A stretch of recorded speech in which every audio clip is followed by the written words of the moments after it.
Om Namo Narayana. We're reading today Chapter 6, Creation of the Universal Form.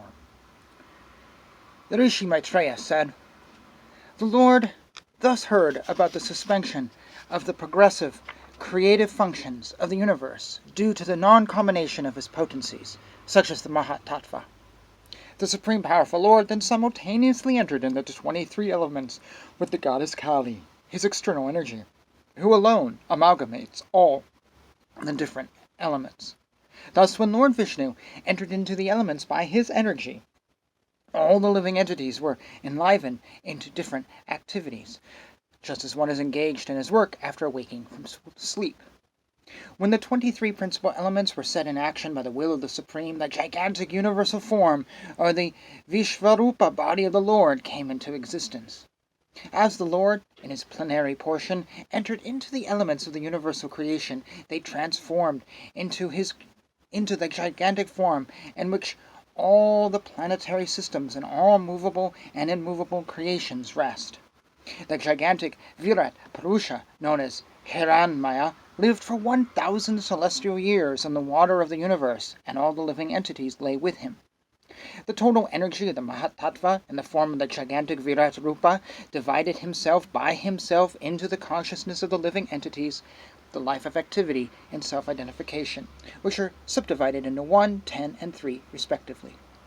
The gigantic universal form of the Supreme Lord is the first incarnation and planetary portion of the Supersoul. He is the self of an unlimited number of living entities, and in him rests the aggregate creation which thus flourishes. The gigantic universal form is represented by 3, 10, and 1 in the sense that he is the body and the mind and the senses. He is the dynamic force for all movements by 10 kinds of living energy, and he is the one heart where life energy is generated. The Supreme Lord is the supersoul of all demigods entrusted with the task of constructing the cosmic manifestation. Being thus prayed to by the demigods, he thought to himself, and thus manifested the gigantic form for their understanding. You may now hear from me how the Supreme Lord separated himself into the diverse forms of the demigods after the manifestation of the gigantic universal form. Agni, or heat, separated from his mouth, and all the directors of material affairs entered into it in their respective positions. By that energy, the living entity expresses himself in words. When the palate of the gigantic form was separately manifested, Varuna, the director of water, and the planetary systems entered therein, and thus the living entity has the faculty to taste everything with his tongue. When the Lord's 2 nostrils separately manifested themselves, the dual Ashvini Kumaras entered them in their proper positions, and because of this, living entities can smell the aromas of everything. Thereafter, the 2 eyes of the gigantic form of the Lord were separately manifested. The sun, the director of light, entered them with the partial representation of eyesight, and thus the living entities can have vision of forms. When there was a manifestation of skin separated from the gigantic form, Anala, the deity directing the wind, entered with partial touch, and thus the living entities can realize tactile knowledge. When the ears of the gigantic form became manifested, all the controlling deities of the directions entered into them with hearing principles, by which all the living entities hear and take advantage of sound.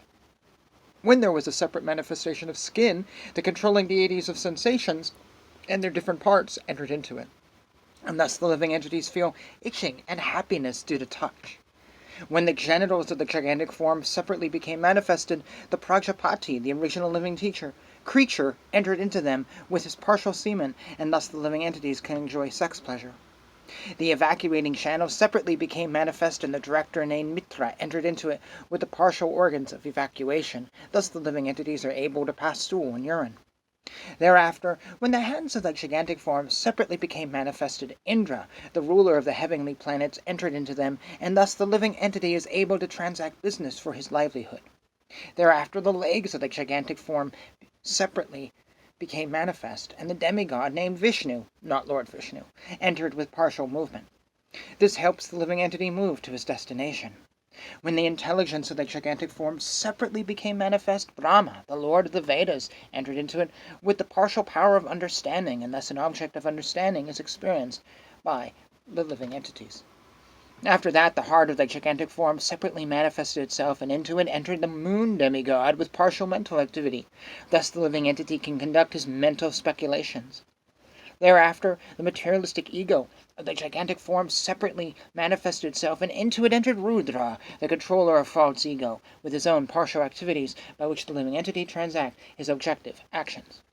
Thereafter, when his consciousness separately manifested itself, the tonal energy, Mahatattva, entered in with his conscious part. Thus the living entity is able to conceive specific knowledge. Thereafter, from the head of that gigantic form, the heavenly planets were manifested, and from his legs the earthly planets, and from his abdomen the sky, separately manifested themselves. Within them the demigods and others were also manifested in terms of the modes of material nature.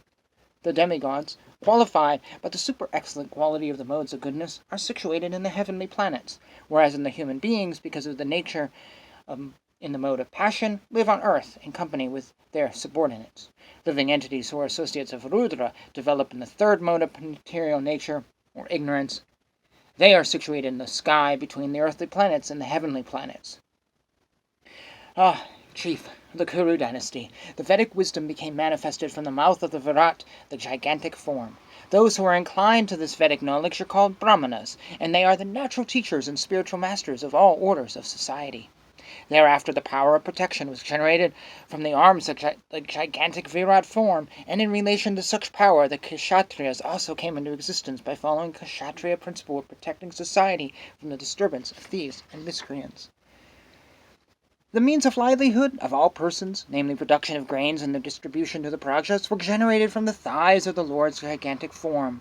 The mercantile men who take charge of such execution are called Vaishyas. Thereafter, service was manifested from the legs of Lord Vishnu for the sake of perfecting the religious function. Situated on the leg of the Shudras, who satisfy the Lord by service. All these different social divisions are born, with their occupational duties and living conditions, from the Supreme Personality of Godhead. Thus, for unconditional life and self-realization, one has to worship the Supreme Lord under the direction of the spiritual master. Vidyara, who can estimate or measure the transcendental time, work, and potency of the gigantic form manifested by the internal potency of the Supreme Personality of Godhead? In spite of my ability, whatever I have been able to hear, and whatever I could assimilate, I am now describing in glorification of the Lord by pure speech. For otherwise my power of speaking would remain unchaste. The highest perfectional gain of humanity is to engage in discussions of the activities and glories of the pious actor. Such activities are so nicely arranged in writing by the greatly learned sages that the actual purpose of the ear is served just by hearing them. O my son, the original poet Brahma, after mature meditation for 1,000 celestial years, could know only that the glories of the Supreme Soul are inconceivable. The wonderful potency of the Supreme Personality of Godhead is bewildering even to the jugglers. The potency is unknown even to the self-sufficient Lord, so it is certainly unknown to others. Worlds, mind, and ego, with their respective controlling demigods, have failed to achieve success in knowing the Supreme Personality of Godhead. Therefore, we simply have to offer our respectful obeisances unto Him as a matter of sanity. Thus ends Chapter 6. So is it just me, or have I read this before? As in Canto 2, there was a video I did which I actually jokingly called the Genesis chapter because it described the creation of the Lord. And this sounds like kind of the same thing. Actually, it sounds like basically kind of the same story with maybe some modification or variation. So are there two Genesis stories? And if so, I'd say why, but then I look at the Old Testament, which actually has a couple Genesis stories in it. So, I don't know, it's just weird why this story would get repeated and get repeated and get repeated. It just seems like it makes things more confusing. That's just me. Anyways, we'll go on to Chapter 7 next time. Thank you for hanging out. Thoughts, comments, all that good stuff down below. Hare Krishna, Hare Krishna, Krishna Krishna, Hare Hare, Hare Rama, Rama Rama, Hare Hare.